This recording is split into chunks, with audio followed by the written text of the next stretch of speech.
All right. Hello, everyone. This is James Interviews. My name is James Doffinger, your host, and this is episode 20. And I have a great guest on today, Dr. Josh Bowen. Dr. Bowen, how are you doing today? Yeah, doing okay. Doing okay. Good to be here.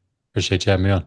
Yeah, it's great. So, I mean, I've seen you on lots of podcasts, such as The Thinking Atheist, Apologia, Myth Vision, which I know you're on a lot, and you were on actually even recently too. So I love that podcast channel. A lot of good stuff, especially Mm. on the topic today, which is an atheist handbook to the Old Testament. Sorry, the screen. No, but it's good. but yeah, it's I read this a few months ago, I want to say, and I really enjoyed it. And Thank you. what I appreciated, I think, most of all, was as someone with terrible eyesight, it has rather big font. Yes. So I really like that. I was like, oh, hey, this is actually, I can like, this is good. Yeah. I have to squint and Yep. at the, like those like folio books or whatever that they have with like the 8 size font or even like six Yep. and compact Yep. thousands of pages. It's funny because it was Megan's idea to do that, and I think she probably did it for my sake because with my MS, I only have one good eye. Um, Oh, okay. and so she did that, and I went, "Oh my gosh, this is great!" So I was rereading it for editing purposes, and every time I sat down and read some, I thought, man, like because it's a little bit bigger and a little bit more spaced out, like I felt like I covered so much more ground, because I kept Yeah. flipping pages. So it was intentional. I think it was a good idea for Yeah. so. Yeah, I definitely appreciate that. That's really good. If you don't mind, I know that like you don't need really any introduction, but just for my channel, I would like to introduce you just like using like some of your credentials in this book in case some people's like, who's this, weirdo guy? He's an atheist that wrote in the Bible. How dare he, of course. That's what they all say, right? This Right, weirdo yeah. guy. Whatever else comes after, that changes up with the weirdo part.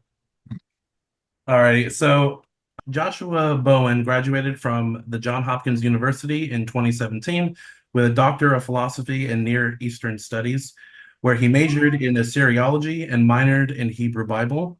His dissertation was entitled A Preliminary Study of the Sumerian Circular and Lamentational Texts from the Old Babylonian City of Kish, and he specializes in Sumerian language.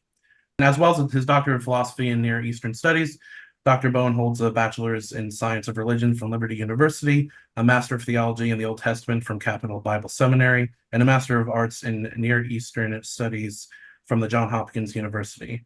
Prior to entering academia, Joshua was a chaplain in the U.S. Air Force, where he also earned an associate in arts in avionics. So, Mm. um, and That's the important one. That last one, yeah, the avionics one. why? That's Yeah. the thing. That's all you need to know. Like that's it. We can end the show now. Thanks for tuning in, everyone. You're No. right. But it's interesting because I was saying, just briefly before we started, me and you have similar backgrounds. I grew up in a very dispensationalist Southern Baptist evangelical home. My parents, they listened to people like John MacArthur and Tim LaHaye. The first Bible I ever read was the annotated King James Study Bible of Charles Ryrie. Right, of course. And Charles Ryrie was also big. Of course, you had, The Rapture, Kirk Cameron, that whole nine Yep. yards. And yeah, so Memories. yeah. So um and then also of course I used to be a Reformed Calvinist. And that's the Old Testament, or at least the way they read the Old Testament is very important to them. Um, for yeah, lots of stuff could be said there. Um, but the first question I'd like to ask you, and I guess it could be a two-part, but like first off, why did you write this book? And actually just answer that, then I'll because the second one's related. Yeah. Yeah. So I wasn't anticipating coming on YouTube. I just happened to I promise that I'm answering your question, even though it's sounding like I'm not from what I've said Mhm. thus far. So I was watching Aaron Ra, Mhm. uh, I think in 2018, and he was debating about evolution. Anyway, he ended up talking to somebody, and that person said, "Oh, well, the Hebrew in Genesis says X." And I said to myself, no, it doesn't. Mm, um, and so I ended up emailing Aaron. And anyway, I ended up coming on and doing some interviews on some different shows. We started our own YouTube channel, and I started making responses to bad apologetics, essentially. So there are some big, as you know, some big name apologists out there. And some of the ones that I sort of ended up responding to were people like Mike Winger, mm. um, John McCrae, who is called What Do You Meme? Um, Alan Parr, I think, is another. Oh yeah, But that's some of these, yeah. yeah, so some of these bigger, and I mean, of course, I was just a, little YouTube person. Um, but the videos, when you go through doctoral training, anytime you open your mouth in your field, there's always terror sort of looming over top of you Hmm. because you anticipate that there's some amazing scholar in the field waiting for you to mess up, something that you say so that they can just destroy you. So it means that I'm almost always, whenever I can, incredibly careful about what I say. Hmm. And what that results in is doing an awful lot of research, even to talk about things that are consensus in the field. Hmm. So I made videos about things like the dating of the Book of Daniel, slavery in the Hebrew Bible, the prophecy against Tyre in Ezekiel 26, these sorts of things. Right, yeah. And when I was done, I had these pretty substantial scripts written with all sorts of footnotes and extensive bibliography. And I just thought to myself after I got done this several of these video series, I should really make this into a resource so that, in case people aren't into watching videos, they can read a book about it. And so that's sort of where the idea came from. So um, it started with these sort of hot button issues that get a chapter each. And then I said, well, if I'm going to make this sort of a handbook, I need to have it more general. So I want to give some introductory chapters. So, the history of the ancient Near East, archaeology, things like what the narrative of the Hebrew Bible is itself. These are the things I kind of put in the front to give the reader sort of a broad overview of the Hebrew Bible and the ancient Near East, and then got into those, specific hot button issues. Yeah, that makes a lot of sense, and I've heard you reiterate that in different ways on different interviews on YouTube. And one thing I was struck by, well, two things, is that correct me if I'm wrong, but I think in past podcasts you've said something to the effect that you've gotten like some flack or suspicion of being, oh, like, well, he's an Assyriologist, he's not a Hebrew Bible scholar, so he can't really talk about the Hebrew Bible. Um, what are your thoughts on that, and like, why is that, either problematic or is there some truth to that, or is it just like off field, etc.? It's a very good thing to keep in mind. That's what I would say.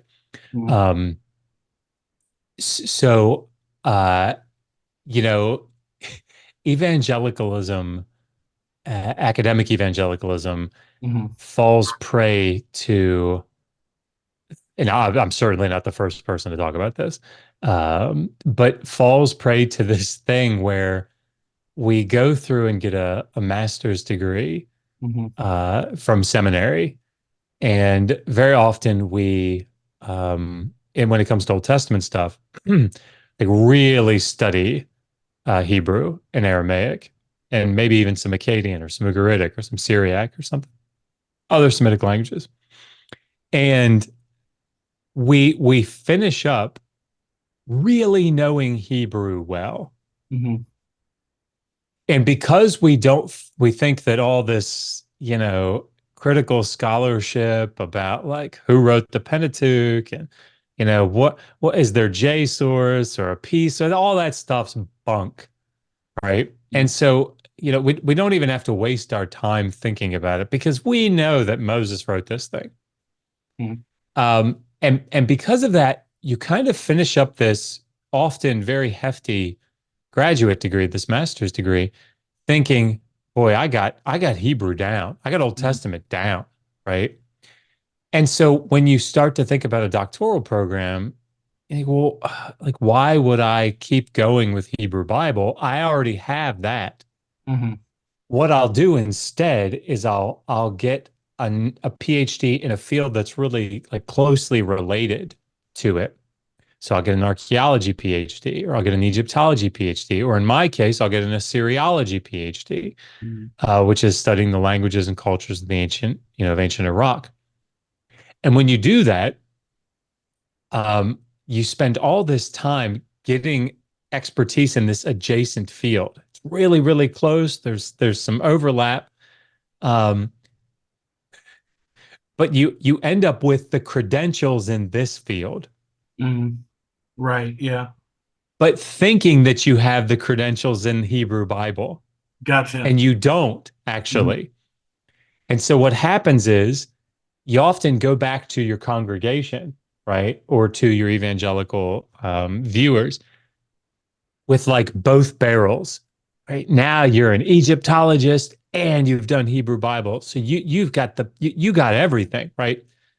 The problem is that you haven't engaged at all with critical historical scholarship, Mhm. which is like the bulk of the field, Yeah. right? Right. Right.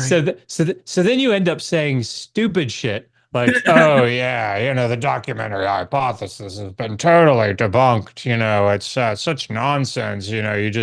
You find that is vocabulary. That's J vocabulary. Well, how stupid is that? Because they see it over here in the P source. I mean, it's all just nonsense." And it's like, yeah, tell me you don't know anything about Pentateuchal formation studies without telling me you don't know anything about Pentateuchal formation studies. Right. Yeah. So, all of that to say this, um, I always say when people ask me, "Are you a Hebrew Bible specialist?" I say no, Mhm. because I'm not. My friends William Reed, Dan McClellan, Kip Davis, like these are specialists in Hebrew Bible Mhm. that went and got their PhD in historical critical studies. Now, what that means, there are two things, and I'll shut up, but there are two things that from like a uh, self-reflective Mhm. um, position make me comfortable writing on the topics in the Hebrew Bible that I do. One, I'm not writing anything that's not consensus scholarship in the Mhm. field. That's huge, Mhm. right? Because it's one thing, uh, for me to go out and say, all right, I'm gonna go through all the secondary literature on Ezekiel 26 and the prophecy against Tyre, and Mhm. I'm gonna lay out what all the scholars say about it and why they say it. Right? I know the language really well. I'm going to engage with the historical critical scholarship. If there's something that I think doesn't sit right or something, like I'm going to run that down and figure out what scholars say about it. And I'm going to talk to the experts in the field and say, why is it that we think this? And I have the linguistic knowledge and the open mind, right? Right. And the research capacity to be able to understand their arguments and then to relay them. So that's one thing. But the other thing is that I know my limitations. And so, and then those two things obviously go hand in hand. But that means that, when I go, like I wrote a chapter in the second volume of the Atheist Handbook on the archaeology of the conquest narrative. Well, I'm not like my PhD, I didn't even get a minor in Hebrew, I mean, in archaeology. Right now, I took tons of archaeology classes and I dug in Syria with a team, but there's no way that I would say that I'm an archaeologist, right? Um, but I know a lot of archaeologists and I know the field to the degree that I need to know the field in order to write about the things that I wrote about.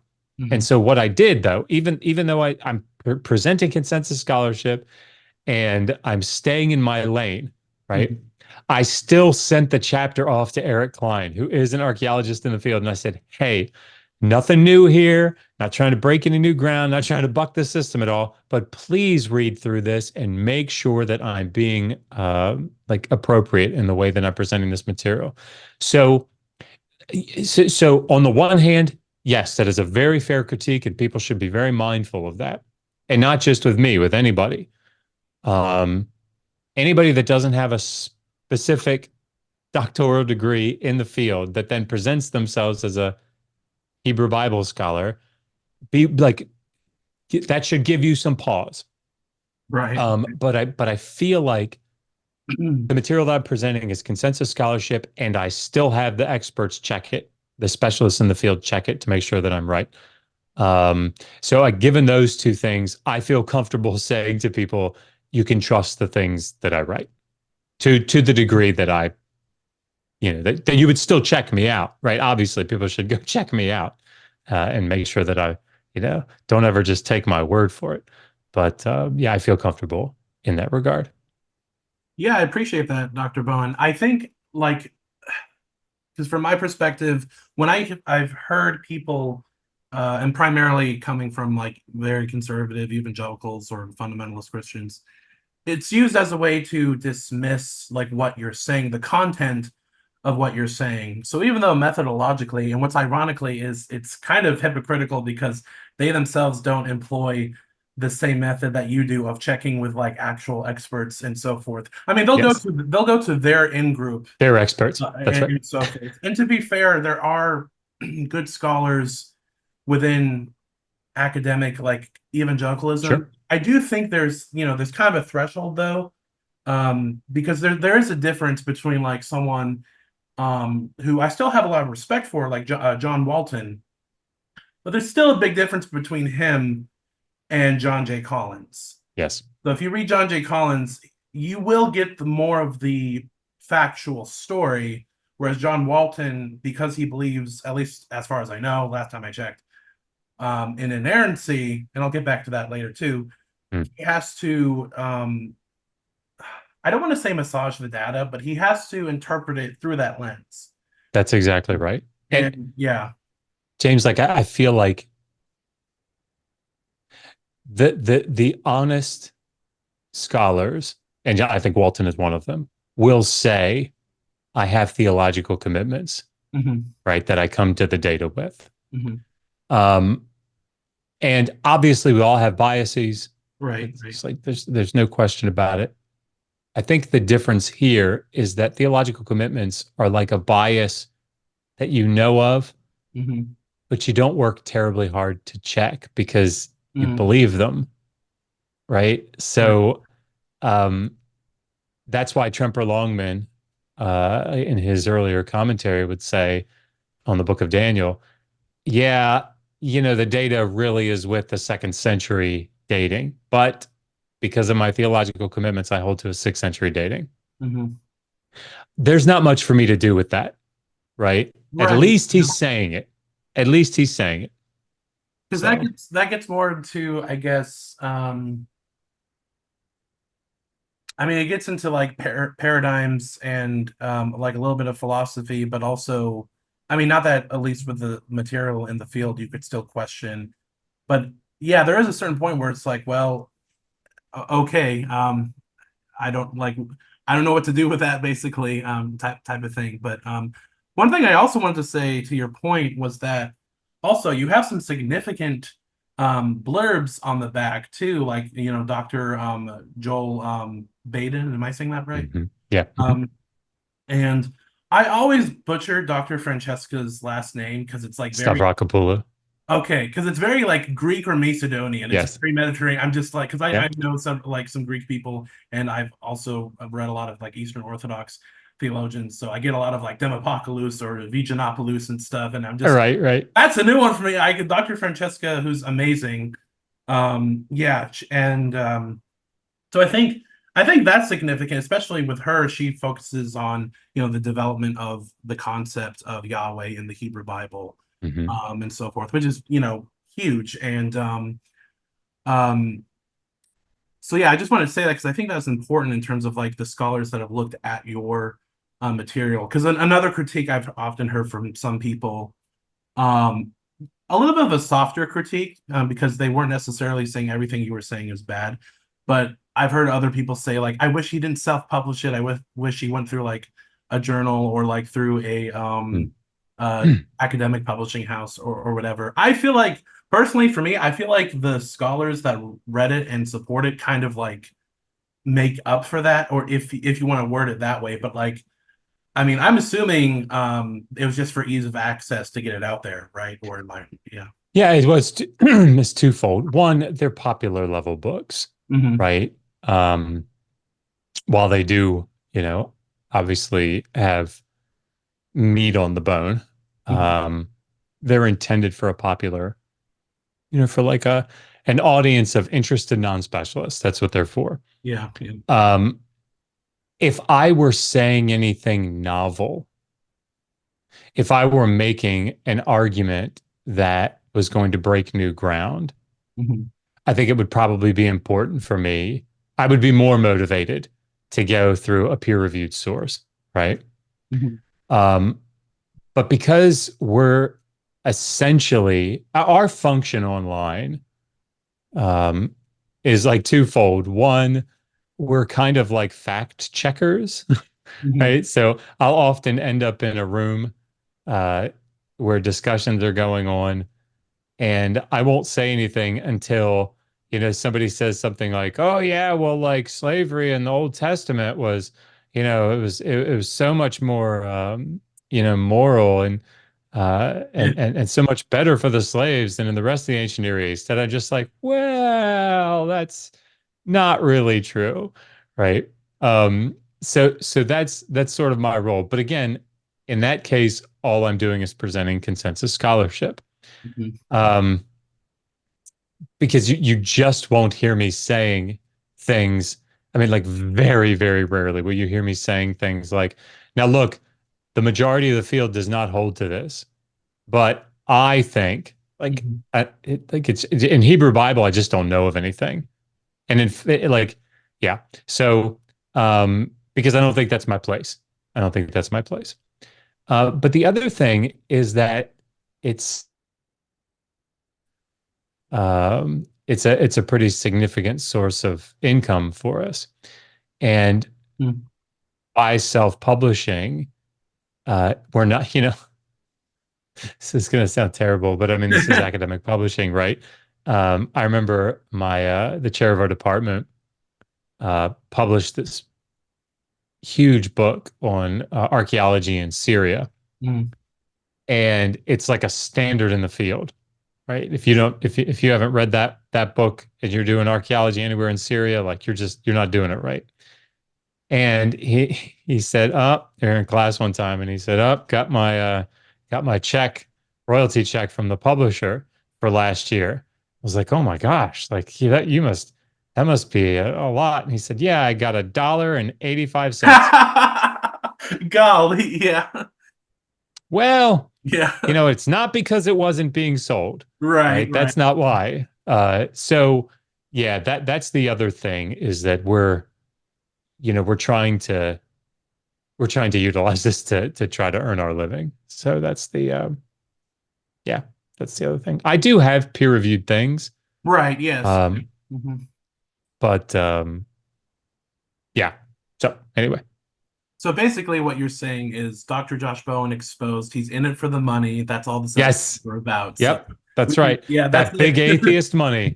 That's what it is. because they make so much yeah, they're obviously very popular in this country, and like it's great. So That's right. That's why I get all these fancy bow ties. That's where they come from. yeah. It's funny. They kind of made me. I don't watch it as much as I used to, but like it made me think of Doctor Who, the bow tie. Mm, Um, yeah.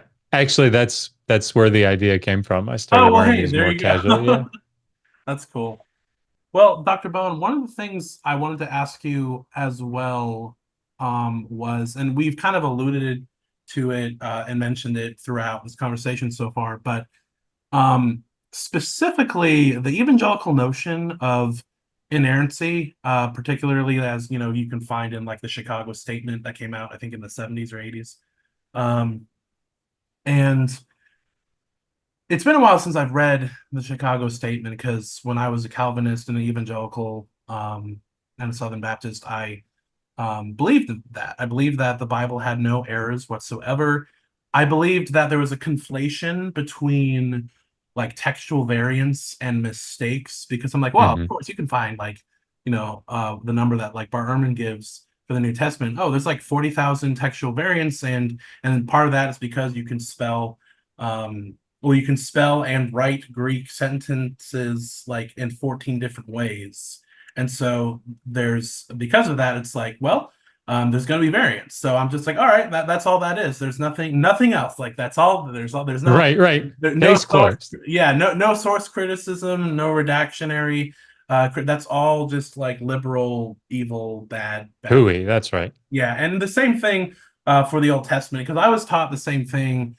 Um, in when I did like one semester at a very conservative Calvinist Bible college, and it made me realize I do not want to have that viewpoint anymore. But one of the things my Old Testament professor said was a similar thing. They're going through JADP and the Deuteromistic history, and I was just fascinated by it and still am. I'm like, wow, this like thematically makes a lot of sense. The way that Deuteronomy goes through Joshua, the way that it kind of picks up in the book of Ruth as well, and the way that we see it like even into like Kings and First and Second Samuel. Like it's all like almost like in a Mhm. way thematically, it's like one book, even though there's like other things going on. But anyway, all that to say, how does inerrancy function in this conversation? Because it seems to me, going back to what we said with like John Walton, if in principle, like just like logically speaking, if in principle, like you have something that can't not be true, no matter how like honest or sincere or good of a person you are, it's I just see so many difficulties because I think from what I've seen of you, and to use the old evangelical phrase, I can't read your heart. But but you seem like a very authentic and honest person, and you also seem like someone who's like, I could be wrong, and that's fine. Um, but with inerrancy, you can't say that because that would be saying God is wrong. Yeah. So I know that's a lot, but like, how do you, um, what do you think about this? Because it's like it's permeates so strongly all of these conversations, and even other theists that don't believe in inerrancy, even they are like, why are you so committed to inerrancy? Like the Bible Yes. is still revelation, but like, what's the deal? Like, so Yeah. yeah, what are your thoughts on all that? Yeah. I mean, lots. So I think the first thing is that it has the tendency to stop conversations pretty Mhm. quickly.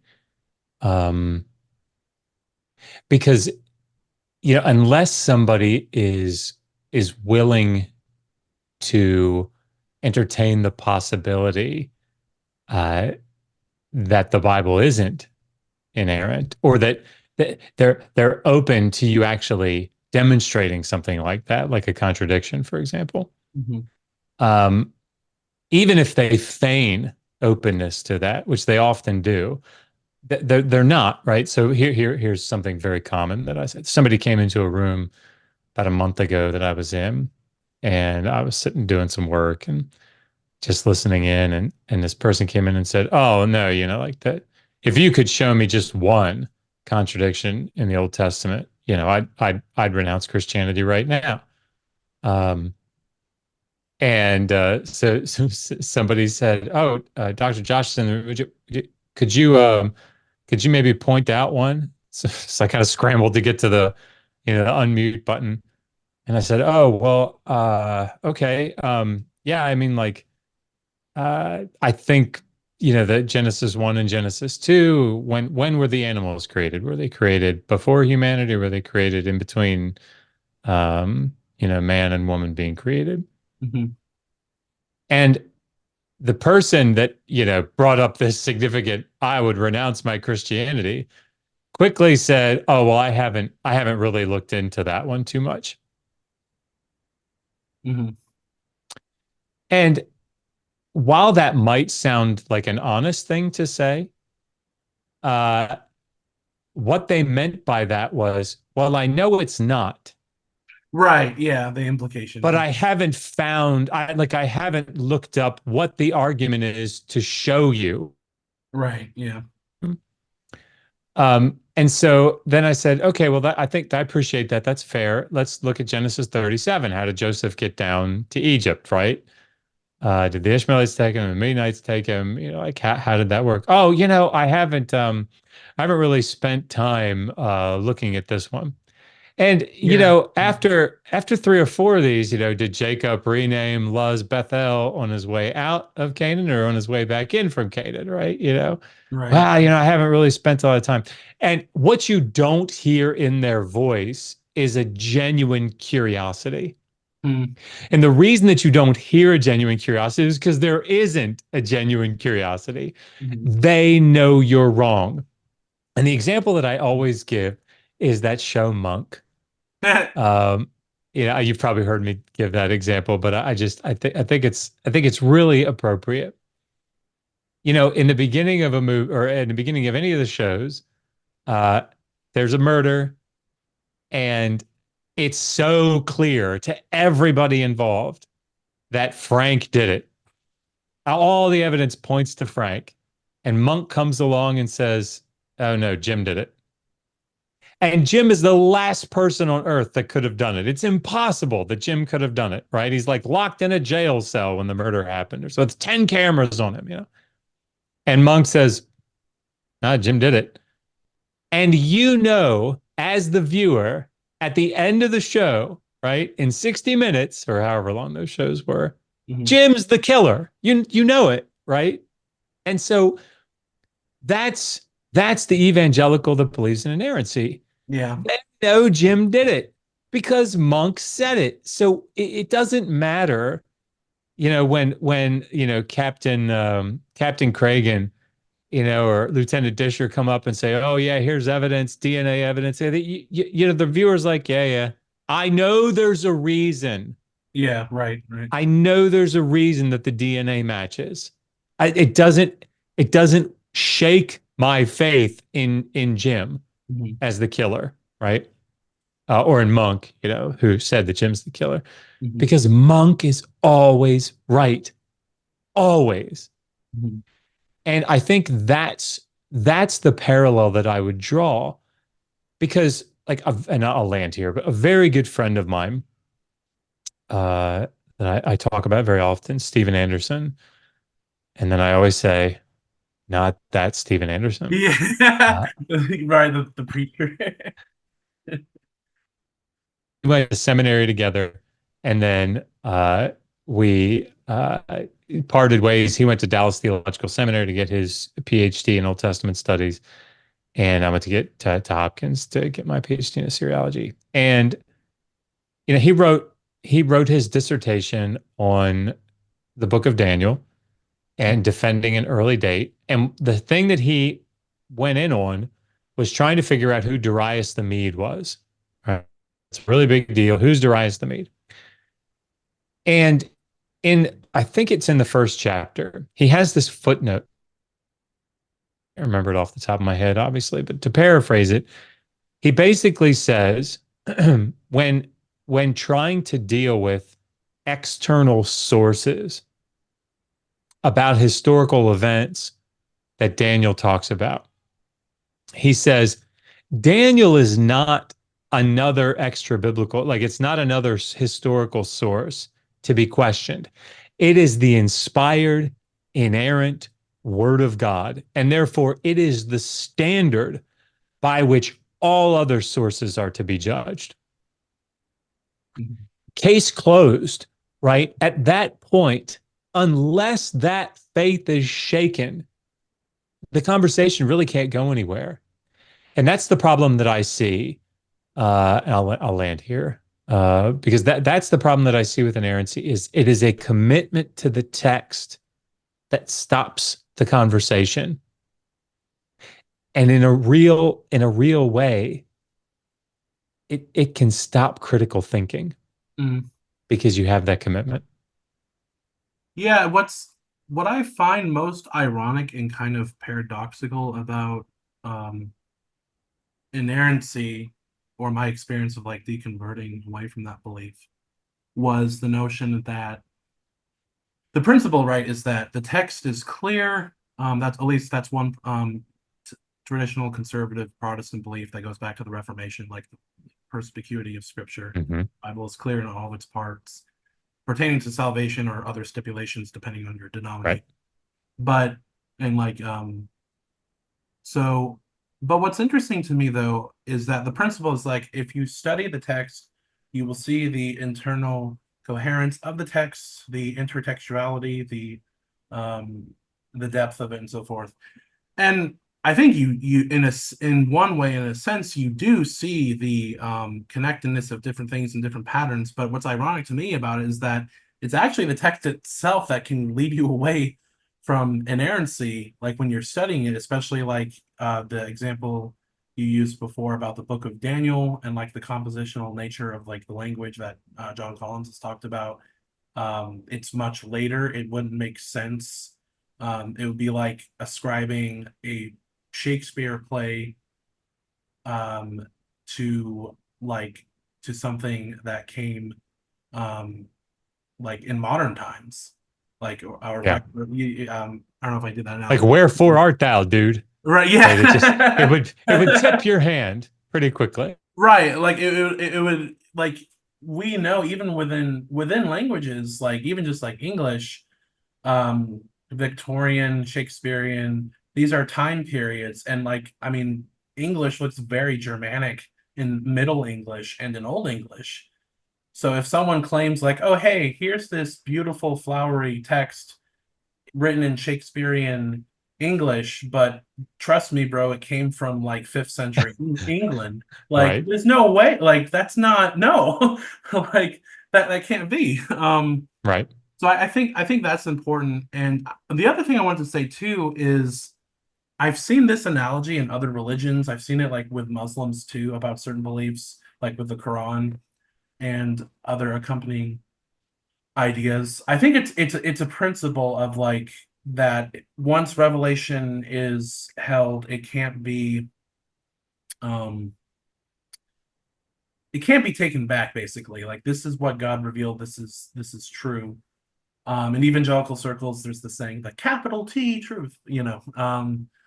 But one thing I actually wanted to ask you about though, like going back earlier in this conversation, you mentioned how like if you just studied like the Hebrew text and got that down, then that was pretty much it. We can go on to other things like Assyriology and so forth. But did you ever, because like what I've learned that's been interesting to me has been even how conservative, and other spectrum too, conservative, moderate, and even liberal, but like even just specifically conservative Jews, and Orthodox Jews, how they interpret the Hebrew Bible is way different than how evangelicals do. And there's an interesting, tradition within Judaism of wrestling and even debating with the text. Yep. And I've heard, different Jewish people say, make the same joke. And they're like, no wonder we produce so many atheists, because if you can argue with God and win, then, like, but there's this, very deep and also Talmudic and Midrash literature, like a very deep systematic thinking, and like, the phrase like the Talmudic knot and things like that, or untying Talmudic knot. Mm.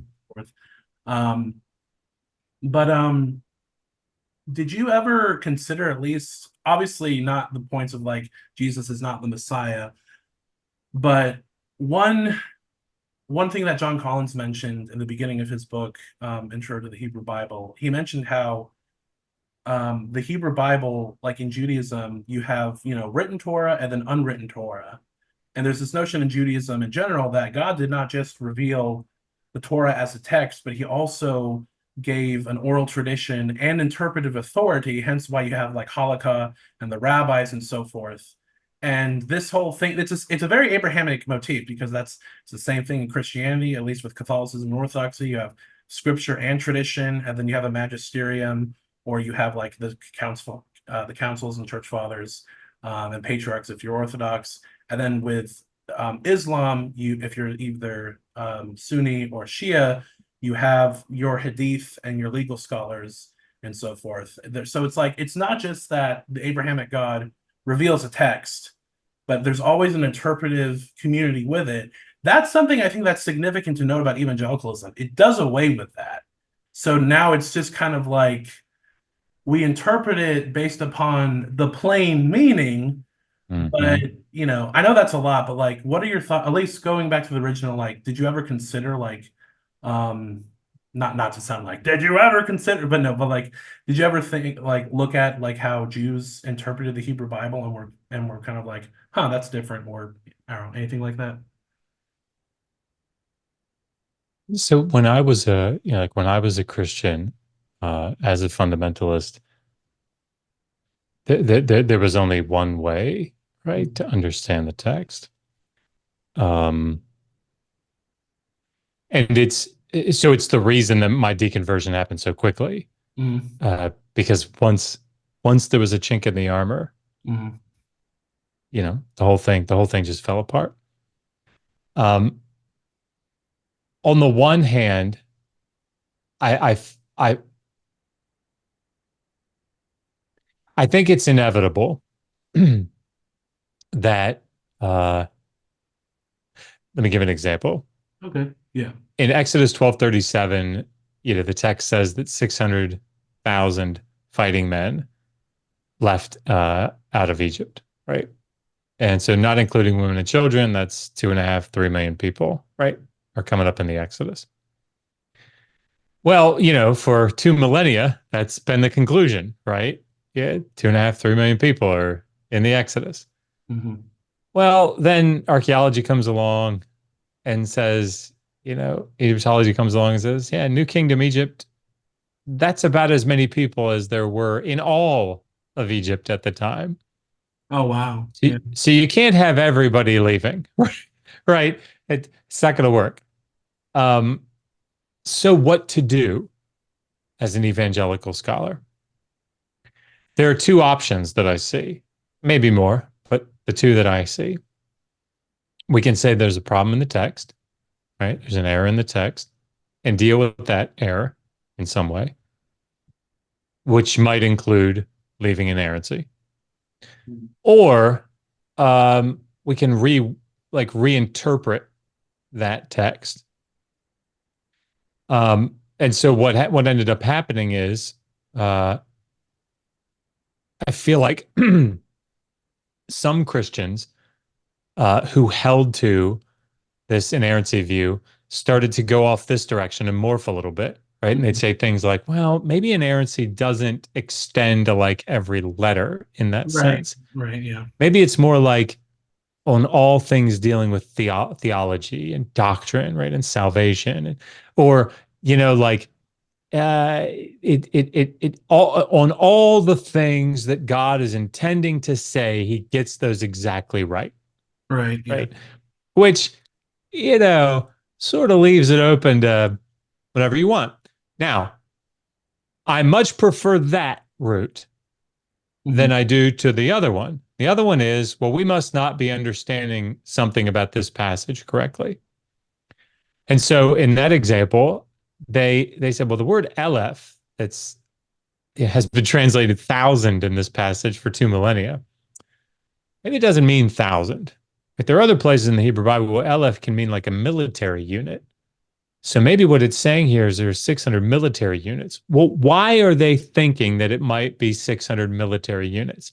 Is it because from a philological standpoint, or they've done lexicography and they discovered that, man, the overwhelming evidence that the word Aleph can't mean thousand in all these different places. And so then they come to Exodus 12:37 and say, oh my gosh, well, like, how are we going to understand this given that it can't mean thousand here philologically, from a lexicographic standpoint? No, no, that's not why they're doing it. They're going, shit, historically, shit don't work, right? Yeah. And so we gotta come up with something else. And that's trying to maintain inerrancy, right? And historical reliability. So this is why I appreciate Judaism so much. And obviously, I have no expertise in Judaism. I have many friends that are rabbis, and Mhm. so like I really enjoy having conversations with them. I would never ever claim any kind of expertise in Judaism. But in talking to them, one of the things that I think is fair to say about it is just what you said. They negotiate with the text, right? They wrestle with the text. They argue with the text. And in doing so, it allows fluidity. Mhm. It allows for them to ascertain what the big idea in a passage might be, Mhm. right? And to have that then conform in a meaningful way to a new situation. And I think that's great because, the example that I always use where uh, is slavery, Mhm. right? Because, when I first started talking about slavery in the Hebrew Bible, I'll be quick about this. Um, I really thought, okay, what's going to happen is I'm going to present, I'm going to present to this fundamentalist evangelical, all right, look, here's what the Old Testament actually says about slavery. This kind of slavery it was. These are the laws. This is what was endorsed, and so on. And they're going to respond with, "Gosh, that's awful. Mhm. I really need to rethink the way I'm interpreting the text." That was my hope, Mhm. right? If nothing else, it was going to sit oddly with them. Yeah, right, right, right. What I did not expect to happen is quite often what did happen, Mm. much, much, much to my chagrin, which is, huh, maybe slavery is not so bad after all. Yeah, yeah. Because, like, that's not negotiating with the text, right? That's not taking what we know from modern sensibilities, or from our current ethical frameworks and engaging with the text in a way that, you know, doesn't go directly against our sensibilities or our intuitions. Right. Um, Yep. so I appreciate so much the ability of someone to negotiate with a text and still hold it to be sacred. Um, Yeah. yeah, and that's the for people that do develop their inerrancy doctrine to sort of make it a little less rigid. I Mhm. applaud that. I applaud that. Yeah, I appreciate that, Dr. Bowen. And yeah, that's a lot of good points there. We could do, I mean, and actually I would like to, if you're open to a future conversation on Of slavery, 'cause course, the whole, I mean, there's so much it there. really is. It is really depressing having seen some people's reaction though. But it's also kind of been part of another realization of mine too, of realizing how much of a spectrum that of racism that exists within the evangelical community and also just American culture at large and so forth, Yeah. especially when you're raised very conservative evangelical and predominantly very like white environments. Obviously there's a dominant narrative and so forth, and anything that gets too woke sounding is like, oh, we gotta Mhm. do away with that. And it's it's I'll say this because I don't want to say too much about slavery, but it's also, I mean, there's been preachers within evangelicalism, theologians that have supported slavery, like Jonathan Edwards and others. I mean, and to be fair too, yes, there were abolitionists like Wilberforce, who was an evangelical Presbyterian, and you have like Charles Spurgeon.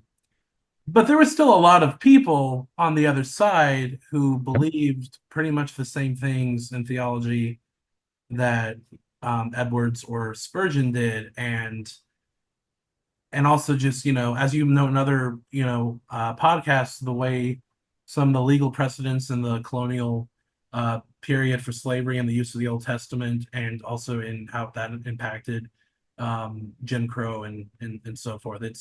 it's a very ugly history Yeah. um of yeah, it's not surprising, but it's also sad. Like the more you study it, it's not surprising, but it's Yeah. yeah, very depressing topic. But Yeah. um one of the other things I wanted to ask you though was, so we talked about like inerrancy and like this notion that it can't be wrong. I wanted to ask your question about this because I noticed when you talked about the example you gave before about someone coming into the video chat room that your discussion you were having and saying, I'll renounce Christianity. I have like few thoughts on that. Like first of all, like this is why I wish like just like kind of like and I'm not trying to say sound like pedantic or insulting, but like I kind of wish like some basic like logic and ethics of different things were taught because like first of all, just ask a question. Don't be like, I don't understand this notion of like I'm going to renounce, like it's so totalizing and absolute of like Yeah. I'm going to renounce everything I believe in this particular belief if you can give one example of something contrary to my belief. It's like, Yeah. do you realize in just in rhetoric alone, like there's so many counterfactual stuff or like counterpoints, not just hypotheticals and so forth, but like there are so many counter arguments for every argument that could be made on any subject. Yeah. So it's a problem because of that, because it's like, well, first of all, the existence of a contrary view is there. So like, are we saying if you can give me an example of something as a contrary view, then I'm going to give up Christianity? When it's like, well, why even have that's kind of a weird standard to me because like Yeah. it's so totalizing. The other thing too, I was gonna say as well is when you gave your answer and they said, well, I haven't looked at that, which basically, translates to like it's not that or it can't be that. I think another thing that happens too, which people underestimate, and I'm not trying to like psychoanalyze or anything, maybe a little, but like but I know for myself when I was like deconverting, there is a lot of fear. There is a Hmm. lot of fear going on because like um no matter how intellectual you get with different things within the Bible or the history of Christianity, if you've been taught and drilled into your head from a young age about like horrific views of hell and like the how it is, how you'll suffer, and Hmm. like that's like a significant psychological thing that I think a lot of people um don't always factor in terms of the fear because like I it seems to me because there's other situations in life where it's a defense because it's a defense mechanism, right? There's a lot of people that they will use like distance or avoidance or whatever as like a coping mechanism to avoid things they don't want. Um, and then when someone's pointing it out, it's like, oh, well, there's like, because it seems to me there's like a lot of cognitive bias and so forth. Like, and I'm talking about like a general, population, like lay people level. Not that it doesn't exist with like evangelical scholars. I mean, I think it does as well, but it's just more nuanced. I've heard, and then I promise I'll shut up. But like, I've heard that I forget the name of the study, but I've heard that one of the problems with people in general in terms of manipulation is that the more intelligent you get, the more your capacity for like cognitive dissonance or bias and protecting that can be as well.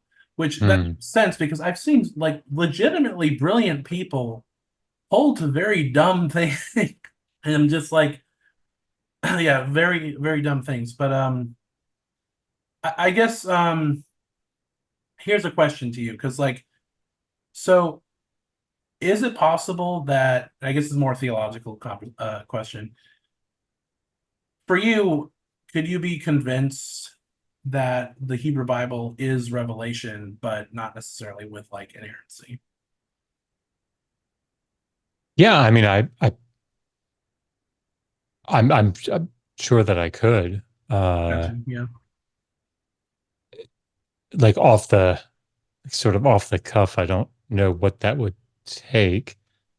Right. Um, Fair. Yeah. but I mean, I guess it would be the same thing that it would take to be convinced that the Epic of Gilgamesh is Hmm. divinely inspired, right? And what I would say about something like that is if I determined that the Epic of Gilgamesh was divinely inspired, I would probably um, think things like, uh, okay, what is the message that God is trying to get across Hmm. uh, to me as the reader, Gotcha. right? Yeah. And maybe I would say things like, oh, I think what God is saying is that um, life is short, right? And what we want to do is um, do things that are going to last and that are going to outlast us. Hmm. And no matter how much we try, we can't cheat death, Hmm. right? And yeah, so those are some of the principles um, that I would say. So like enjoy this life while you have it, Hmm. right? And so, but what that would not mean is that um, going out and killing um, somebody in the cedar forest who's guarding, the cedars of Enlil is something that I should be doing, right? Or that's historically accurate, or something like that. Like those are things that they wouldn't come into anybody's mind, right? Yeah. Um, but of course, because the Hebrew Bible has this tradition, because the Old Testament has this tradition, uh, that's come down, people do think things like, oh, Elisha did come back from picking up Elijah's mantle and call two she bears out to kill 42 kids. Yeah, that Yep. really did happen, right? Or the prophet made an axe head float in the water, right? Like these are all things that really happened, right? And did they, angels came down and procreated with women. Like this is a real thing that happened. It's like, well, huh? Did that happen?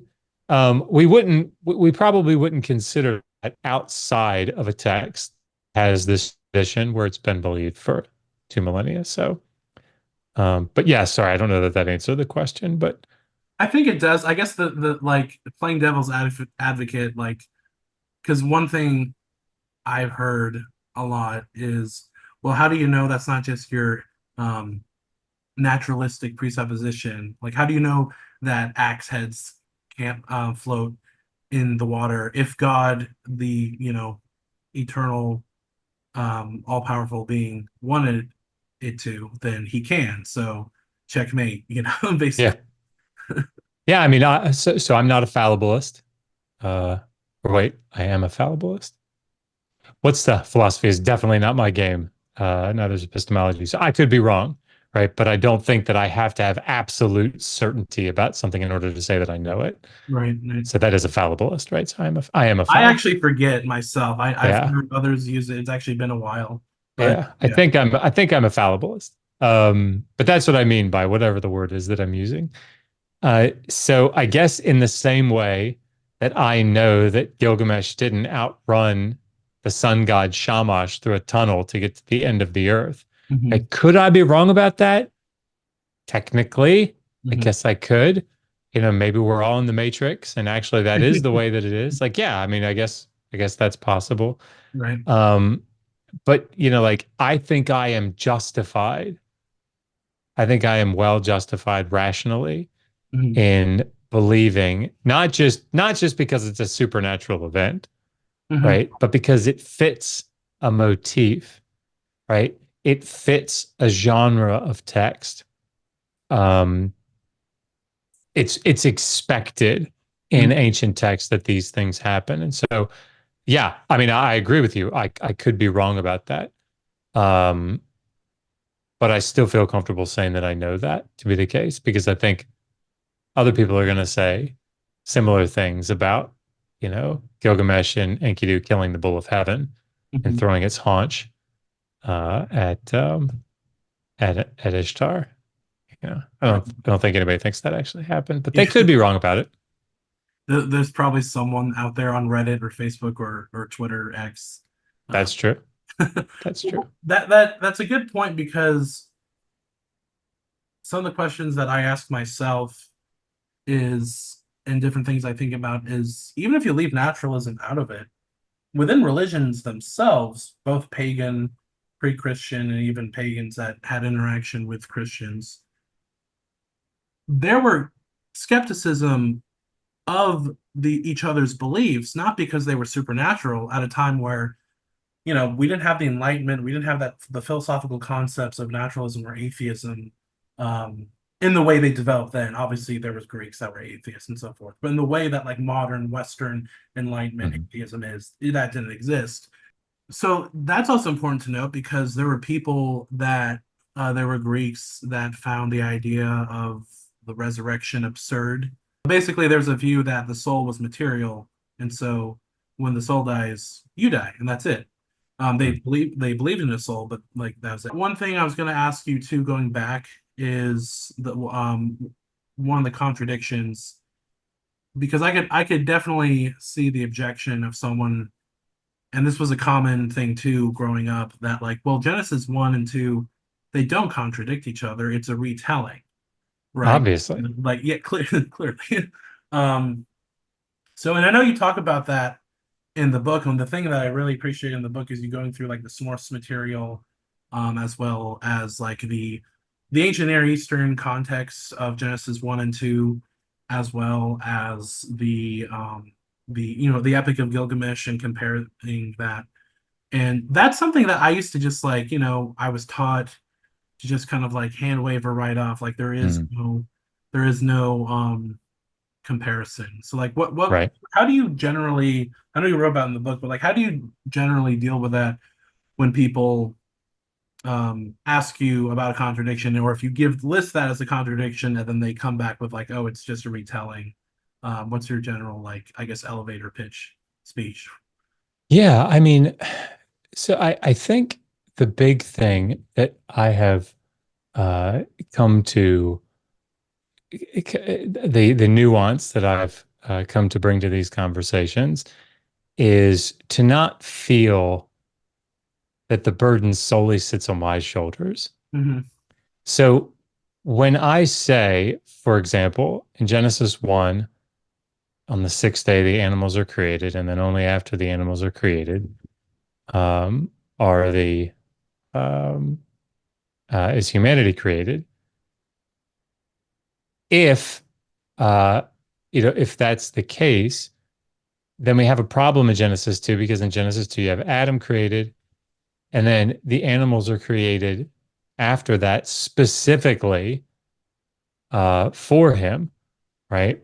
And then Eve is created. So, like, which is it? If it is a retelling, which is it?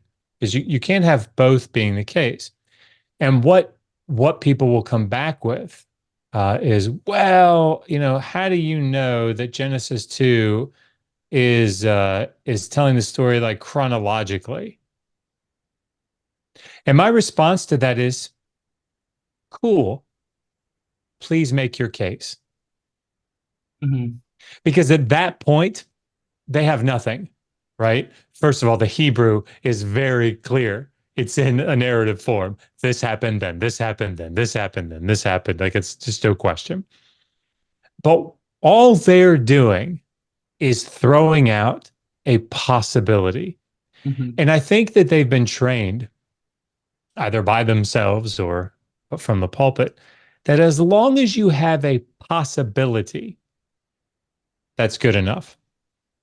And I think that what I have found is I don't just say no and here's why that's not reasonable. I like to say instead, let's go with that. Hmm. Please show me. Hmm. Build your case as to why it's not chronological. And when they have to do that, they just can't, Hmm. right? Because it's just something that Norm Geisler or somebody has like come up with. Yeah, it's not meant to be chronological. Okay. I mean, I'm all ears, brother. Right. Right? Is that Lay it out for me. was that your channeling of Kent Hovind? Yeah, well, I sometimes, sometimes he just comes down. Okay, I mean, it Um, up. Sometimes I do, you know, flow into it accidentally. So I apologize for I, that. I Any feel like trauma that caused. oh yeah, I was about to say I feel like a debt is owed to humanity for the dictionary. Like under like asshole or narcissism, it should be there.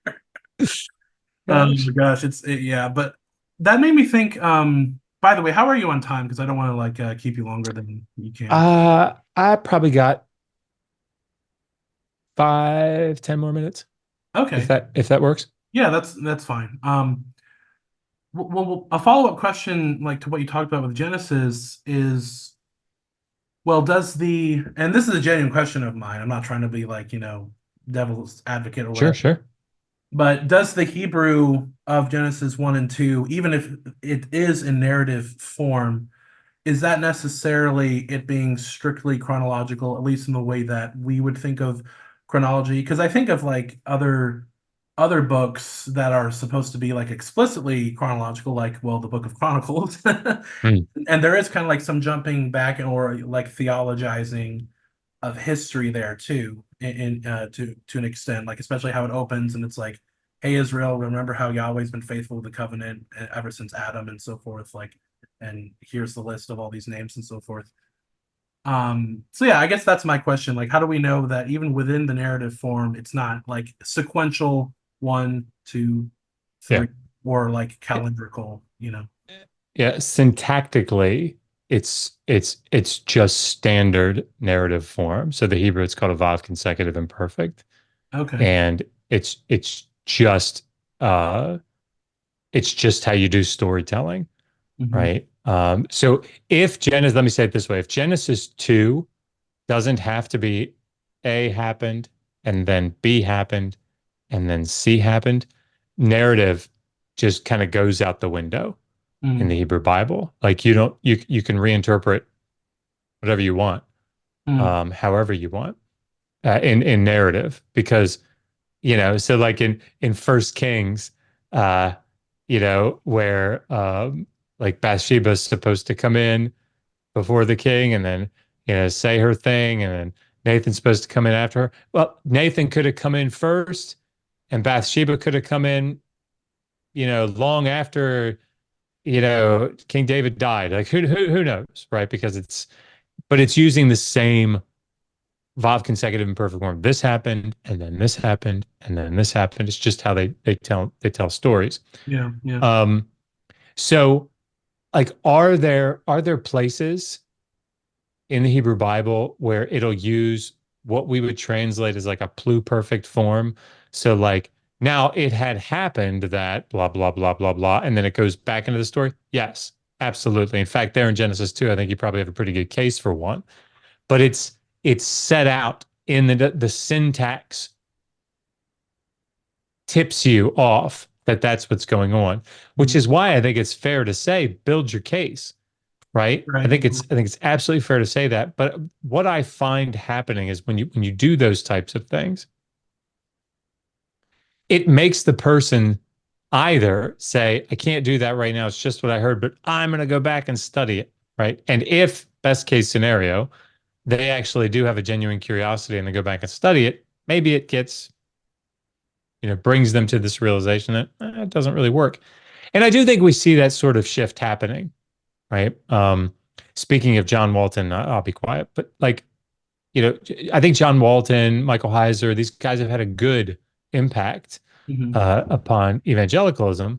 And part of the reason is that I think apologists are starting to say things more and more like, yeah, we've got to really take the ancient Near Eastern data into account here. Hmm. And maybe like the slavery thing in good academic circles is no longer, yeah, it was the nice kind of slavery or something, right? That's Yeah. pretty rare to hear. Yeah. It's more like, yes, it was bad, right? Um, but God was doing something theologically, that we Mhm. can see. Or in Ezekiel 26, they're not saying shit like, "Oh no, the prophecies." Well, there's a recent article where somebody is saying this, which is so depressing, but nonetheless, generally speaking, evangelicals are saying, yeah, sure, the prophecy was about Nebuchadnezzar. Nebuchadnezzar didn't take Tyre, but there's a good reason for it. It's because prophecy is contingent, right? So like those are good things that are engaging with the ancient Near Eastern material and sort of, coming to better conclusions, I think, that are more theological in nature, less textual in nature. Yeah, and do you have time for like two more questions? I don't want Yeah, yeah. to. Okay. So one, you use the phrase, and you've used this in other podcasts too, and I'm actually glad you brought it up because I was going to ask you about it. As long as there's a possibility, then there's some type of justification. There's that really um, very depressing and cringe video of Dr. William Lane Craig that talked about lowering the probability for belief in Christianity and said, if there's just one chance in a million that this is true, like the resurrection and Jesus and all of it, then one should believe in it instead of like, well, as David Hume and even other, like even Christian philosophers and religious philosophers said, you should, proportion yourself to the evidence that's available. So I guess my question is, do you think, because this is my question I asked about myself, and I'm just trying to explore this for myself. I often wonder, both with my past self and also just now with other people, is that like where faith resides, it seems? Because like as long as like the possibility, because there Mhm. seems to be like, I mean, Kierkegaard talks about like the leap of faith and so forth. But like in the, I guess you could say, the moment or process of jumping, like the space between uh, uh, non-belief and faith, I wonder, like, it just seems like it's so, as long as something's possible, therefore it's true. But then it's like, but that would hold for beliefs contrary to what you hold, though, as well. So, like, what are your thoughts? I know that's more philosophical, but like, yeah. Yeah, I mean, I think the monk example sort of continues to play in here, right? Mhm. Um, when you look at the word faith as it appears in the biblical texts, both in Greek and in Hebrew, Mhm. um, it often has this, and I think in very important context, this notion of like trust, right? Confidence Right, right. in someone. And I think where this sort of lays out is that you know the character of God in that context, right? Um, know character through past events, be they events that you experienced or your forefathers experienced, whatever. You have this history of God being faithful to his people. Mhm. Therefore, the place that faith resides is when I'm having to trust and have confidence and dependence on um, what God will do to remain true to his word. And I think in most cases, like if you read Hebrews 11, this is sort of the mantra in facing situations in which all things are to the contrary, Yeah, right? So Abraham is held up as such an example of great faith because he's old, right? He miraculously has this kid, and then he's asked to sacrifice him, yeah, right? And his faith is so strong. He knows the character of God. He trusts God. He has that confidence that God, so much so that to the point that he believes that he'd raise his son from the dead, right? And I think that when we think about things like faith when it comes to possibilities, I think the same thing holds true in monk. Think about a monk episode. Um, the viewer has to believe in some of these cases some of the craziest stuff, right? Um, and and when Monk says it, um, all you need is a mere possibility that it is the case. Mhm. And the reason that that's sufficient for you is because you know the show. Yeah, And you right. know that at the end of each one, Monk is right. So as long as there's a possibility, that's all you need, right? As long as it's not like a logical contradiction or something. And I think that and that's the other thing is that's what makes the show have the feel that it does Hmm. is that Monk is going to be shown to be reliable against all odds, Hmm. right?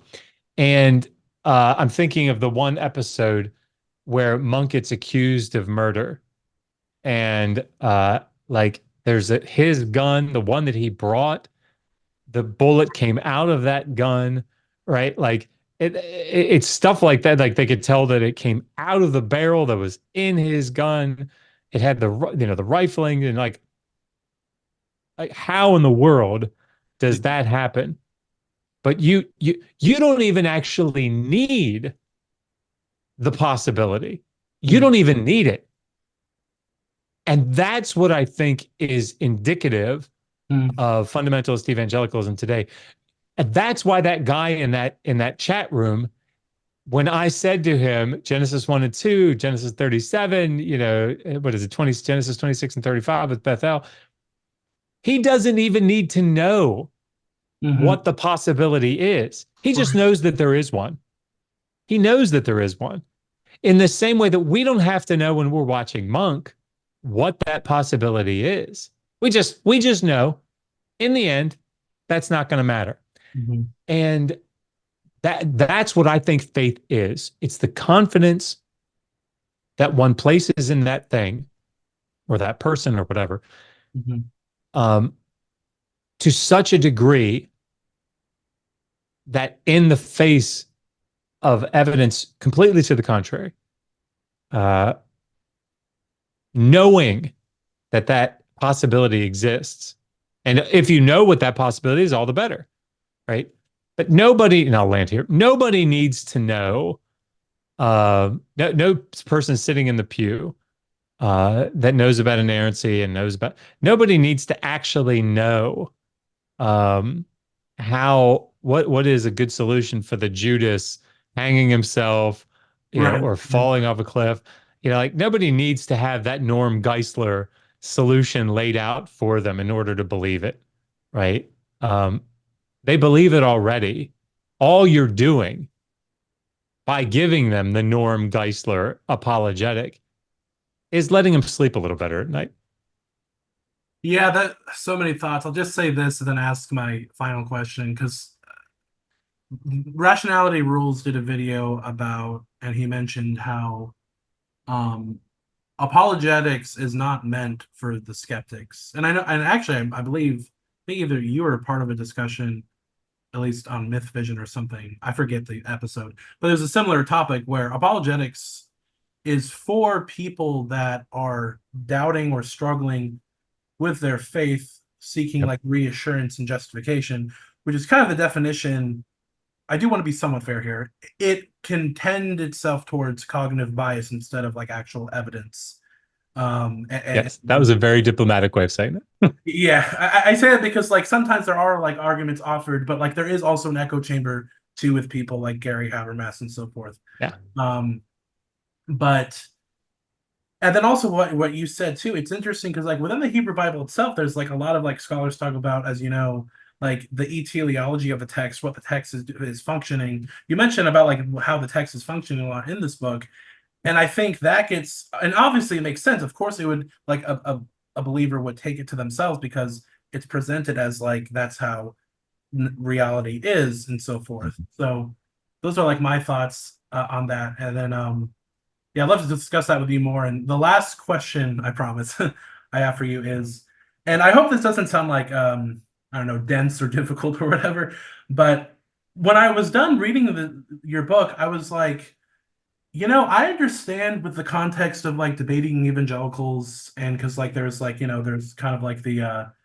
little Platonic dialogue between like the or Socratic dialogue between like the atheist, the evangelical, and so forth. Um, But what I wondered though, like one of my takeaways was I was like, why is it called the Atheist Handbook to the Old Testament? I was like, honestly, because it's in conformity with majority scholarship, I was Yeah. like, this book could easily have been called the Handbook to the Old Testament, Volume 1. Hmm. And I understand obviously there's the polemical context and like your situation in life getting involved with YouTube. But I guess do you have any thoughts on that? Because I'm just like because like I think if we took away Josh Bowen's name and we took away a little bit of the atheism, not so much because like I mean we could leave that in there, but like actually yeah, let's do that. Let's take away like any mentions of atheism whatsoever and just all the scholarly Yeah. material. The majority of the scholars you cite are either Jews or Christians or maybe they're Yep. agnostic or they're more just mainline Protestant or whatever. Like Yeah. it's They're rarely atheists. yeah. So that's just interesting to me because I'm just like it's interesting that this book has gotten um though it's not surprising that it's gotten some hate from evangelical circles because I'm like, this is just kind of standard fare stuff, which is just kind of makes me like kind of depressed too. Yeah.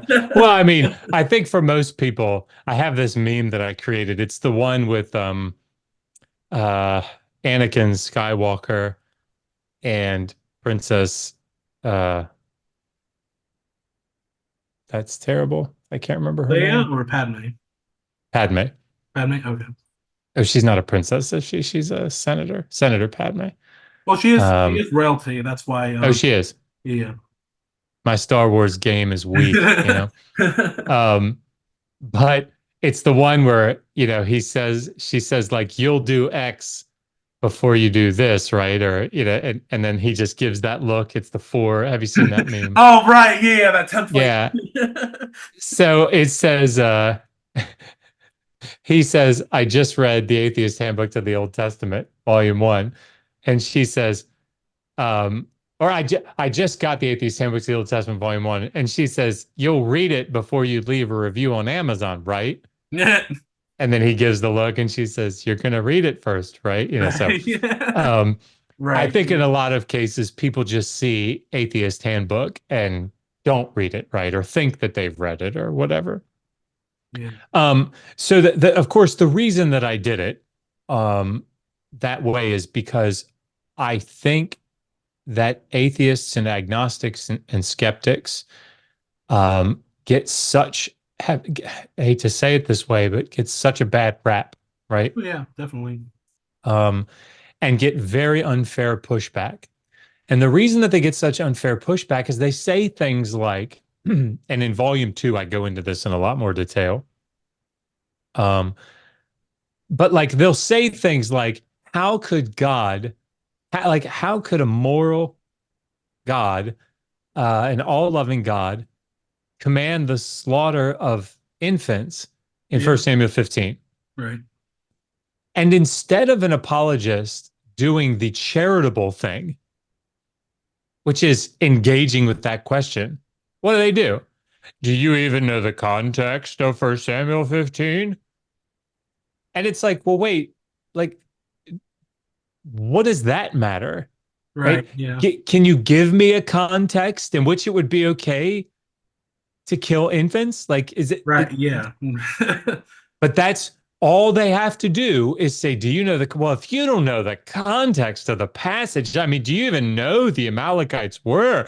And do you know about Canaan and child sacrifice? And it's like, well, you don't clearly you don't know about the context, motherfucker. But, but so the goal of the book is to give anybody Yeah. that's it's against primarily fundamentalist evangelicalism, right? That's what it's geared to address. Right. Yeah. Fundamentalist interpretations of the text, almost exclusively. Um, and it's geared to give somebody who's sitting at the dining room table at Thanksgiving, and I give the example, they take a fork full of pumpkin pie and they put it in their mouth and they're chewing, and their Aunt Francine across the table goes, "How come you're not a Christian anymore? What about all the prophecies in the Bible, like the book of Daniel?" You know, and you're like, what's going on in your head at that moment is what the book is geared to do. It's to give you the information to be able to respond to that question, right? And to be able to have meaningful conversation. Because see, I'll land here, but in the First Samuel 15 example, when they say, "Do you even know the context?" And Mhm. you come back with, "Well, I don't know how it's relevant, but yes." Once you say back to the apologist, "Well, I don't know why it's relevant in Mhm. this with this question, but here's the context. Exodus 17, the Amalekites, attack Israel and they're coming up out of Egypt, but it was several centuries earlier. So if you want to lay out why that justifies it, Right. at that point, now the apologist is backed into the corner, right? They're having to shoulder that burden of Mhm. proof because they can't just walk away with, "You don't even know the context, so I don't even have to deal with you." That's what the book is designed to do, to give you I hate to say it, but to arm you with the material to be able to say to someone who's holding to a fundamentalist position, "Here's why I don't think that's a good position to hold to."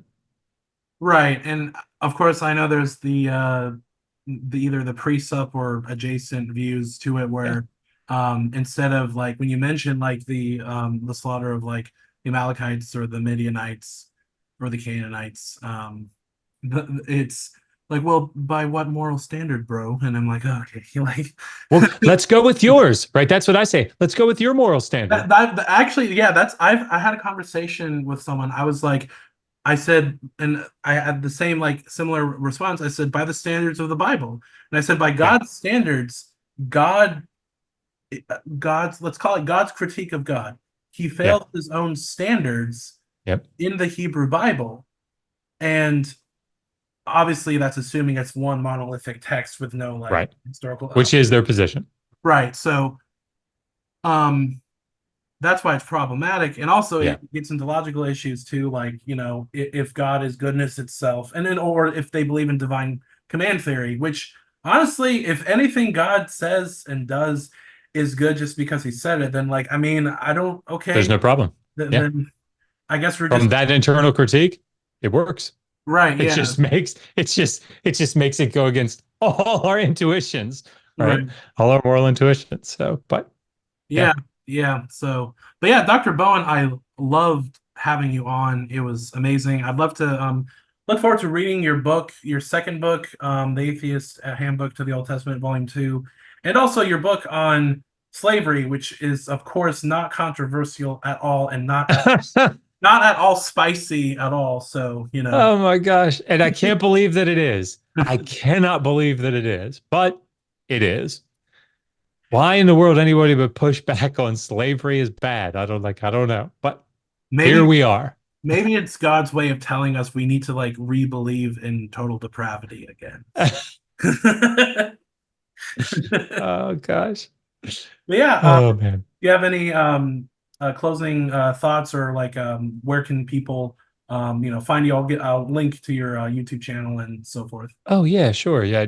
Megan runs Digital Hammurabi. And she's, the host of Bart Ehrman's Oh, Misquoting Jesus show. So I always like to plug her. She's way smarter than I am. Um, so yeah, I really appreciate her work. But yeah, I mean, if you're interested in any of the books that I've written or that we've written together, just go to Amazon and type in Joshua Bowen, they'll all come up.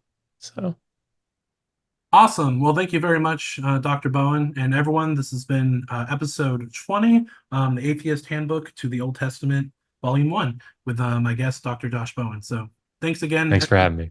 Yeah, great. Awesome.